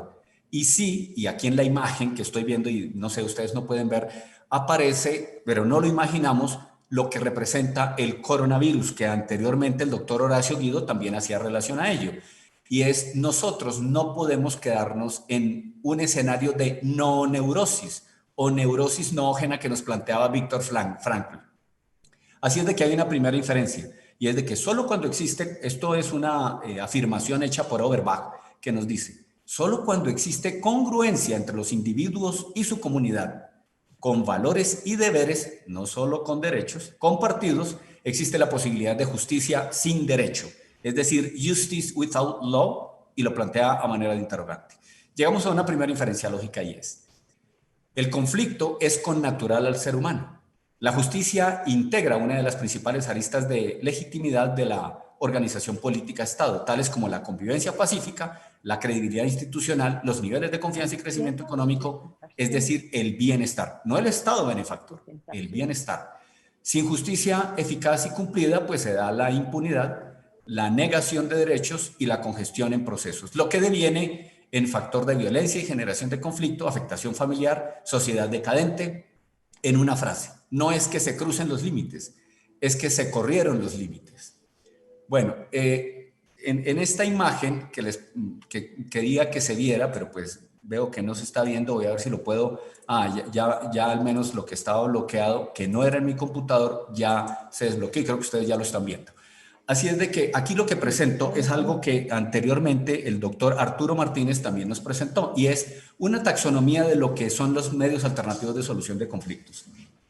¿Y cuáles son? Lo que está en el margen inferior izquierdo. Los autocompositivos son aquellos que a través de un mediador las partes llegan a la satisfacción de su conflicto, mientras que los heterocompositivos, el tercero es el que resuelve el conflicto. Así es de que en el escenario de los autocompositivos tenemos, como bien lo citaba el doctor Arturo Martínez, tenemos la mediación, la conciliación, y en los heterocompositivos pues tenemos los que allí pueden ver. Pero vea, hagamos un análisis fugaz o una revisión fugaz en relación con la Carta de Naciones Unidas. Allí también aparecen incluso motivaciones para el arreglo pacífico de controversias entre estados, como la negociación, la investigación, pero también aparecen los objetivos de desarrollo sostenible, invitación a la sociedad para promover la solución pacífica, y también incluso a la familia. ¿Saben qué es lo curioso? Que no veo el individuo, no lo veo.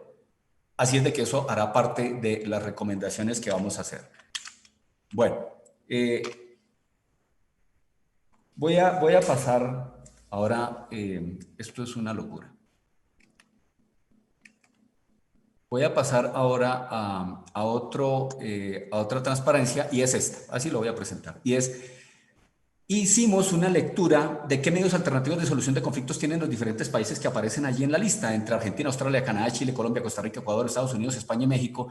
Las X es que lo tienen en su legislación interna. El más es porque lo desarrollarían en aplicación del derecho convencional. Y lo que está en la parte de abajo es un ejemplo que traigo para que analicemos cómo un mismo derecho puede tener una denominación diferente, como es el caso de la acción de tutela. Para el caso de Argentina se denomina acción de amparo, en Brasil el mandato de seguridad individual, en México el derecho de amparo y tutela. Es decir, sí existen los diálogos jurisprudenciales constitucionales y es diferente a los trasplantes jurídicos inadaptados. Los medios alternativos de solución de conflictos no solucionan el problema.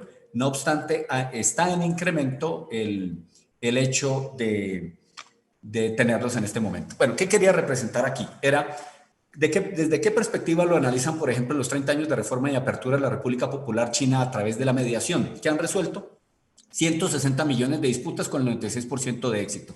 Ahí hay otras estadísticas que, pues como ya me ha pasado el tiempo, que nos invitan estas estadísticas a un pensamiento que se tiene en esa comunidad, y es el conflicto en sí perjudica y pone en riesgo la estabilidad de las relaciones y la moral social del grupo, mientras que otra perspectiva, y la traigo a colación, en otro escenario, Colombia, por ejemplo, ha incrementado su solicitud de justicia en el 177%, en especial, ¿por qué? por la acción de tutela, pero la acción de tutela no es un medio alternativo de solución de conflictos. Además, es un mecanismo más individual. Así es de que es evidente que no se atienden las causas de la congestión ni de la concienciación de la comunidad. Y aquí traigo un libro que es The Rise of Victimhood Culture, y este libro nos plantea diferentes escenarios. Y es, antes hablábamos del honor, antes hablábamos de la dignidad, hoy estamos hablando del victimismo. Esto lo asocio con la disincronía, es decir, la atomización y la dispersión que nos habla Yul Chung Han en un texto que se denomina El aroma del tiempo. Y aquí, ¿qué quiero representar con esta imagen estadística? Que en Colombia de 100.000 habitantes hay 5.732 demandas en el año 2019, lo cual demuestra que hay un incremento casi del 300% en relación con el año 1993. Pero lo curioso de esto es que la organización, la OCDE, en algún momento recomendó que por cada 100.000 habitantes debería haber 65 jueces. Colombia tiene una sexta parte de ello, así es de que tenemos 11 jueces por 100.000 habitantes, cada juez le corresponden 9.091 ciudadanos. ¿Qué implica esto? Que cada juez en un día debería resolver una demanda y media. Estoy hablando de demandas, así es de que imagínense cómo es esa estadística que nos demuestra frente a lo que son los medios alternativos de solución de conflictos. Aquí, ¿qué quería representar? Un análisis matemático de cómo cuando se tiene un problema y se ajusta a un proceso, obtenemos una solución. Pero cuando nosotros traemos esta fórmula y la transitamos en las ciencias formales, las fácticas, las puras, y entramos en ese escenario de las ciencias aplicadas y las humanas, ya no nos da el resultado por lo que habíamos planteado y lo que Burton inicialmente nos dijo en cuanto a la condición humana. Bueno, aquí que no se puede observar, lo que traía era una herramienta donde nos permitía ver cuál es el problema y proponíamos cuál era la solución. Y en cuanto al problema, lo que se dice es que el problema es el Estado. Se dice el problema es el Estado. Bueno, creo que ahí ya volvió. El problema es el Estado. Y entonces ahí se plantean una serie de frases que son de pensadores, ahora lo vamos a ver, como por ejemplo esta que aparece y es corruptísima república plurimada de leyes. Una república es más corrupta entre más leyes tenga. Es decir, la democracia puede estar en riesgo si se cumplen unos requisitos y condiciones que nos planteaba Nikita Khrushchev. ¿Cuál es la solución? Para mí está en el individuo y de un análisis que se desarrolló. ¿Por qué? Porque las ideas determinan el futuro de la sociedad. Todos tenemos conflicto, pero también queremos la felicidad. Y hay otra serie de frases que no son mías, ahora lo voy a demostrar. ¿En qué se fundamenta esto? Que lo mejor es el autorrespeto, la dignidad. El Estado no me da la dignidad. Yo soy el portador de la dignidad. Así es de que es mejor lo trabajado que lo regalado. Dice una encíclica, dotados de inteligencia y libertad, el individuo es responsable de su crecimiento. La democracia, ya lo dije, está en un riesgo y este problema está analizado desde la perspectiva deductiva, mientras que la solución la estoy abordando desde la manera inductiva. Así es de que por eso se presenta el efecto cuántico de Zenón, que casi no lo vemos. Este es el ejemplo de donde saqué de la lectura detallada, juiciosa, y de igual forma de una colaboración de dos personas que me ayudaron en esto, y esto ya es el resumen de una idea, y es Lee Kuan Yew desarrolló, al igual que Amartya Sen, desde su libro Desarrollo y Libertad, el concepto de que el desarrollo como libertad, y planteó 5 libertades. Pero antes de ellos lo dijo John Rawls, cuando dijo a iguales derechos, mayor libertad. Pero antes de él lo había planteado Friedrich von Hayek, cuando dijo y apreciaba que la libertad y los talentos producen desarrollo. Aquí está el ejemplo de la revolución educativa de Lee Kuan Yew, y desde la perspectiva latinoamericana podemos decir que sin fuerza no hay virtud y sin virtud perece la cosa pública, la res pública, la república, ya que la libertad sin obediencia es la confusión y la obediencia sin libertad pues nos lleva a la esclavitud. Conclusiones. Los medios alternativos de solución de conflictos no son un fin en sí mismo, ni configuran el medio eficaz para la descongestión judicial. De ser así, pues no tendríamos el problema. La utilización de los medios alternativos de solución de conflictos no solo es frente a la congestión judicial, ya vimos las diferentes perspectivas.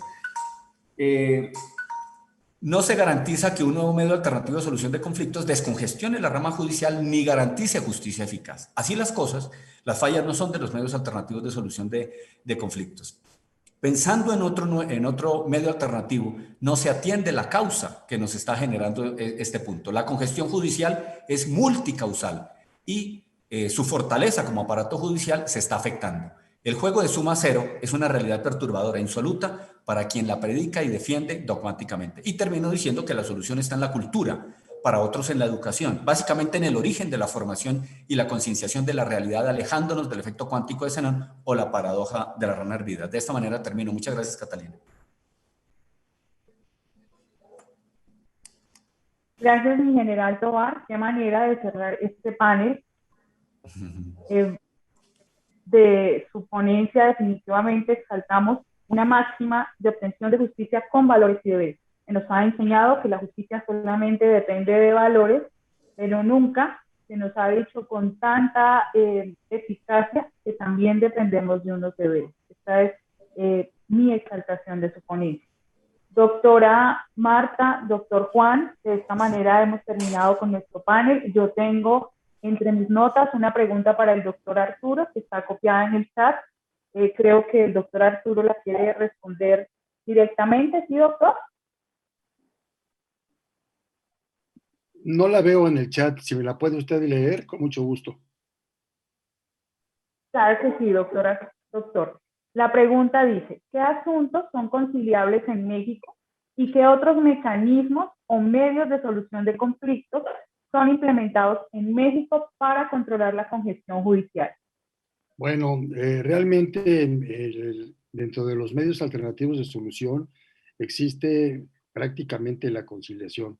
Desafortunadamente la mediación no es un medio alternativo de solución que impere en nuestro país. Sí lo hay en otras materias. En materia laboral todavía no. En la gran reforma laboral no se habló de la mediación. Sin embargo, muchos de los abogados están tomando cursos para ser abogados certificados en mediación, una cuestión que es importante porque ahí sí pueden dar sus puntos de vista, ya serán las partes si lo aceptan o no lo aceptan. La conciliación en México es una etapa perjudicial, ya va a ser una etapa, en algunos estados de la República, es obligatoria, es un procedimiento prejudicial antes de presentar la demanda ante las autoridades judiciales, ante los juzgados, se tiene que ir forzosamente a la conciliación. Hay ciertos casos en que obviamente se brinca en la parte conciliatoria porque no puede existir, ¿verdad? Sí, por el caso de un acoso laboral, de un acoso sexual, cuando se trata de beneficiarios, por muerte del trabajador, eso no es conciliable definitivamente. Cuando se trata de una titularidad de un contrato colectivo de trabajo, directamente se van a los tribunales, no pueden irse a la conciliación. Entonces, sí la ley establece algunos casos de excepción donde la instancia conciliatoria no será obligatoria para poder presentar o incoar un procedimiento ante los juzgados laborales. Perdón, doctora. Gracias, doctora. Sí, señora, doctora Marta. Sí, la disciplina absoluta de nuestros ponentes nos da la posibilidad de, en el mismo orden que intervinieron, tenemos 15 minutos, 3 minutos para cada uno, para que por favor agreguen el cierre, lo que quieran manifestar. Adelante, doctora Catalina.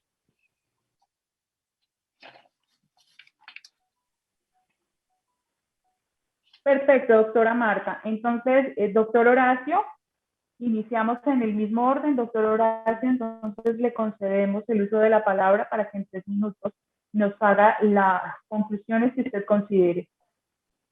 Bueno, muchísimas gracias, Catalina, muchísimas gracias, Marta. En particular, agradezco las exposiciones de los ponentes.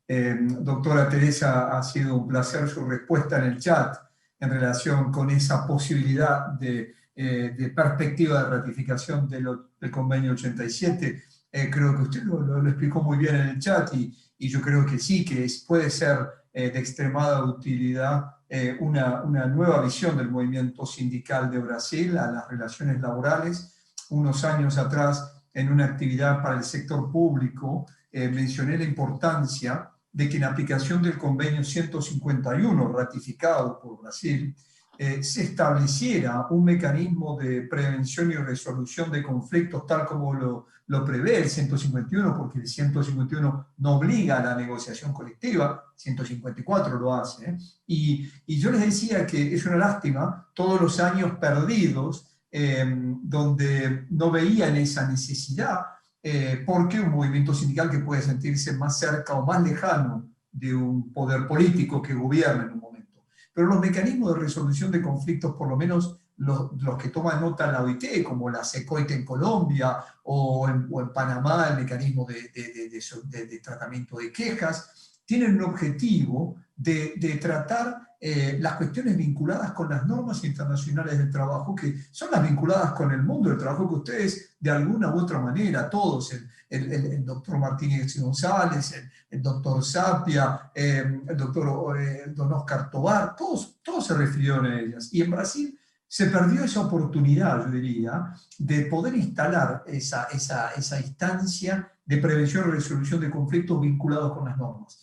Allí hace unos años trabajamos también, antes del fin del gobierno de Dilma, si no recuerdo mal, se trabajó sobre la posibilidad de muchos temas que quedan pendientes, como la discriminación antisindical, prever algún mecanismo para resolver los actos de discriminación antisindical. Es decir, que yo creo que le agradezco su respuesta y creo que ustedes desde el Poder Judicial pueden dar ese impulso académico, inclusive, de la importancia de los mecanismos de prevención y resolución de conflictos sobre temas vinculados con las normas internacionales del trabajo. Yo quería resaltar eso, agradezco de todas maneras las ponencias de todos los demás participantes, pero bueno, y mi reconocimiento y felicitación por el trabajo que hacen ustedes los magistrados y jueces de Brasil. Muchas gracias. Gracias, doctor Horacio. Doctor Jorge Jerónimo,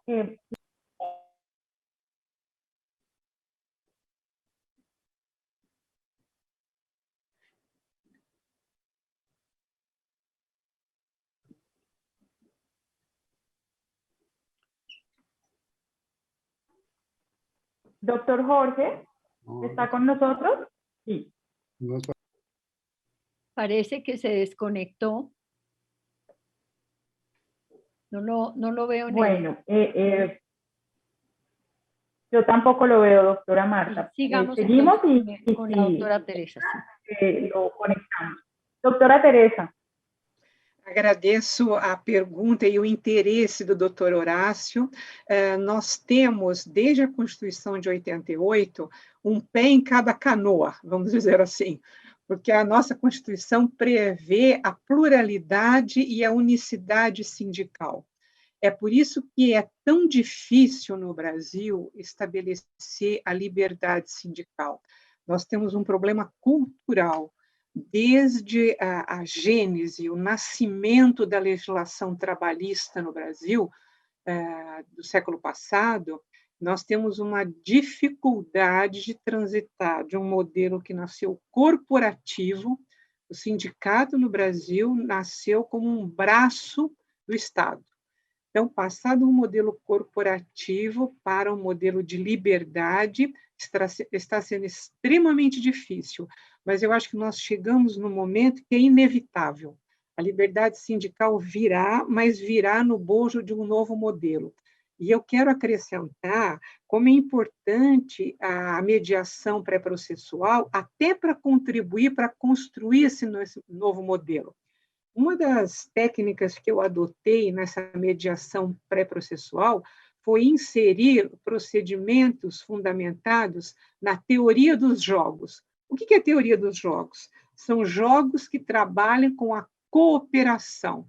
Então, no início das audiências de mediação, as partes vinham com o espírito muito armado, o espírito armado para a pugna, para a disputa. Através da aplicação de algumas técnicas da teoria dos jogos, nós íamos construindo um caminho de diálogo. Então, esse diálogo social está sendo construído dentro da nossa casa, né? Ele não é importante só a nível internacional, mas ele tem que ser internalizado dentro das instituições nacionais. Então, essa teoria dos jogos construiu um diálogo de cooperação, mudando a mentalidade dos participantes daquela perspectiva do ganha-perde, ou seja, para um ganhar, o outro tem que perder. Nós mudamos essa perspectiva para a perspectiva do ganha-ganha. Todos ganham quando há um diálogo de cooperação. Mas a construção dessa mentalidade no Brasil tem sido extremamente difícil. Nós temos um passado muito forte, marcado pela litigiosidade. Para eu ganhar, você tem que perder. O mundo contemporâneo não é mais assim. É importante se construir uma nova perspectiva, a perspectiva em que todos podem ganhar se todos cederem em alguma coisa. É por isso que essa minha ponência de mediação pré-processual tem sido extremamente importante no Brasil, porque ela está contribuindo para mudar a mentalidade. Então, se não é possível, por exemplo, se conceder reajustes salariais conforme foi pedido, nós podemos trabalhar em outras frentes. Nós podemos, por exemplo, obter um reajuste salarial menor com a concessão de outros benefícios, como plano de saúde, como participação nos lucros e resultados. Então, essa mediação pré-processual tem feito um trabalho fantástico na mudança de mentalidade.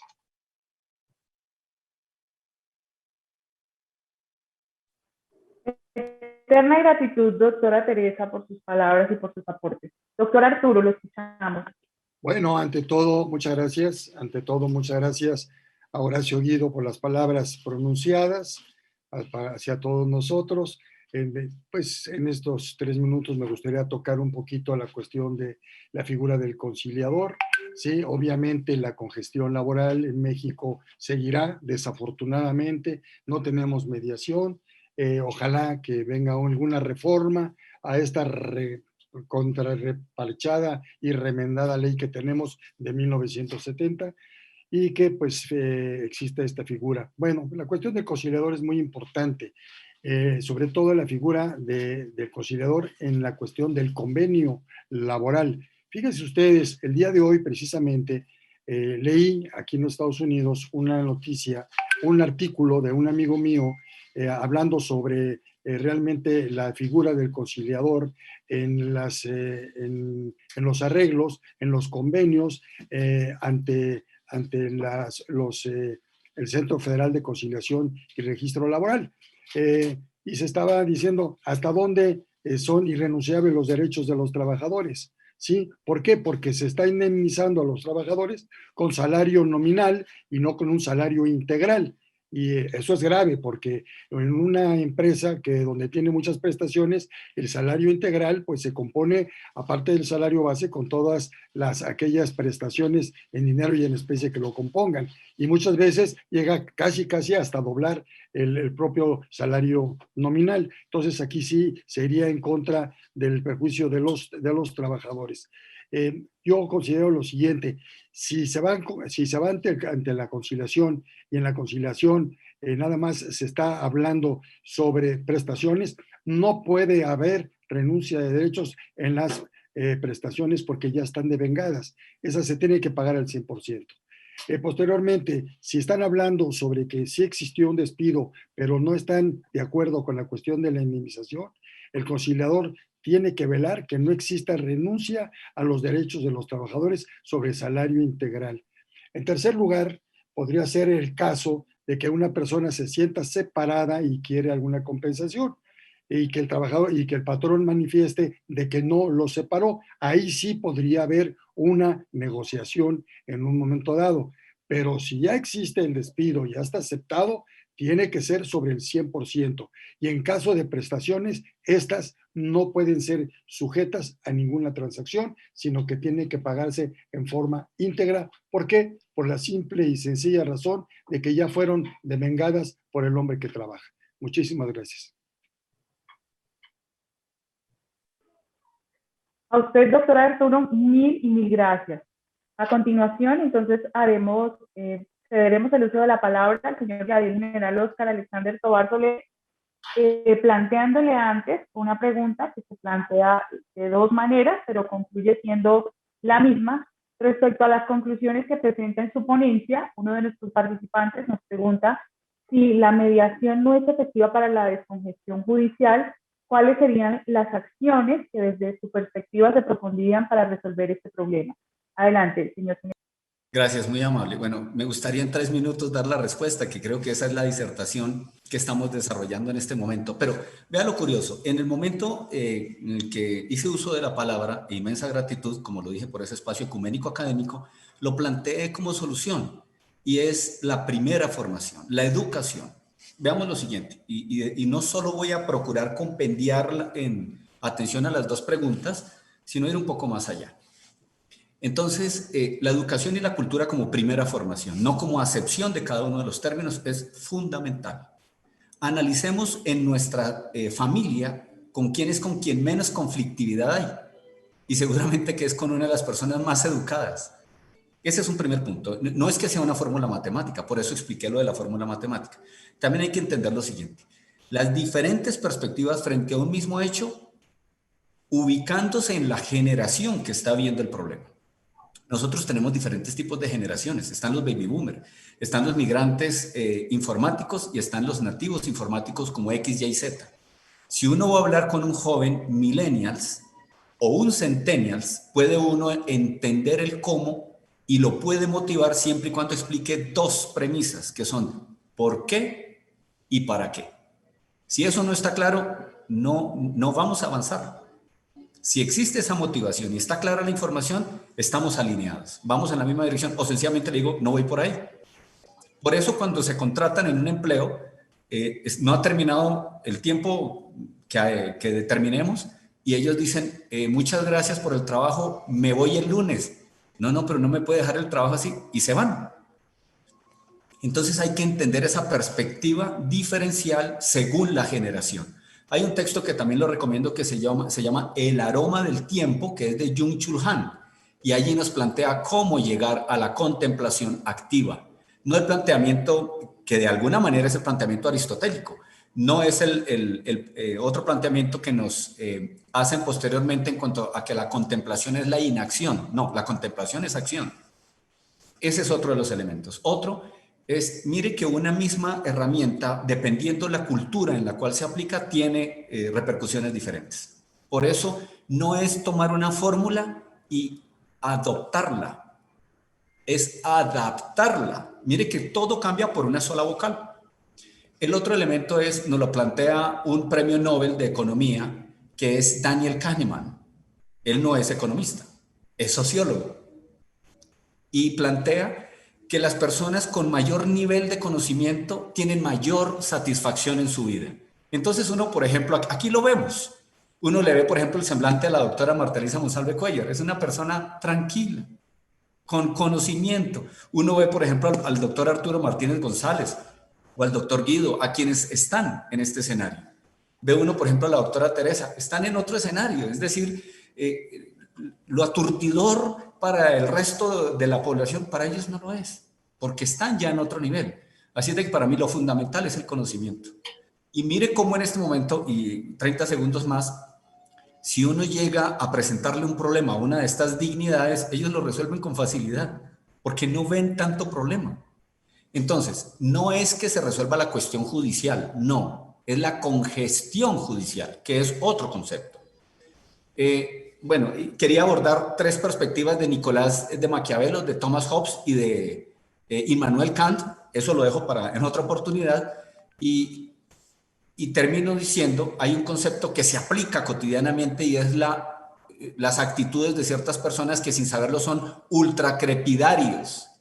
En otras acepciones escriben el término ultracrepidiario. Y es, todo el mundo quiere opinar sin saber. Y todo el mundo cree tener la solución, pero la solución no florece. Así es de que para mí ese es el origen de la solución, el que comenté en mi exposición y el que acaba de estructurar. Gracias. Gracias, señor general Tovar. Como usted lo ha dicho, el aroma del tiempo que aquí ha sido implacable nos hace terminar este espacio magnífico de conocimiento al que ustedes nos han llevado a través de sus ponencias. para encontrar por lo menos alguna solución frente a la congestión judicial que se presenta en época de pospandemia. Doctora Marta, doctor Juan, estimados panelistas, han sido ustedes muy amables al brindarnos este espacio. Creo que aquí concluimos. No sé si ustedes tengan alguna conclusión general. Muchísimas gracias, doctora Catalina, y a todos nuestros distinguidos ponentes de esta sesión maravillosa, absolutamente maravillosa, que nos deja tanto aporte, tanta reflexión, y es decir, que ha sido un verdadero privilegio tenerlos a ustedes en esta mañana. Muchísimas gracias por sus aportes. Y doctor Juan, ¿algunas palabras? No, lo mismo, doctora, muchísimas gracias a mi patrón, el doctor Arturo Martínez y González, a Teresa, a Hugo, al señor general Oscar, Catalina por la excelente conducción, y bueno, pues a nuestros seguidores, a nuestros espectadores, muchísimas gracias por su tiempo. Vamos a una pausa activa, iniciamos en unos minutos al siguiente panel. Muchísimas gracias.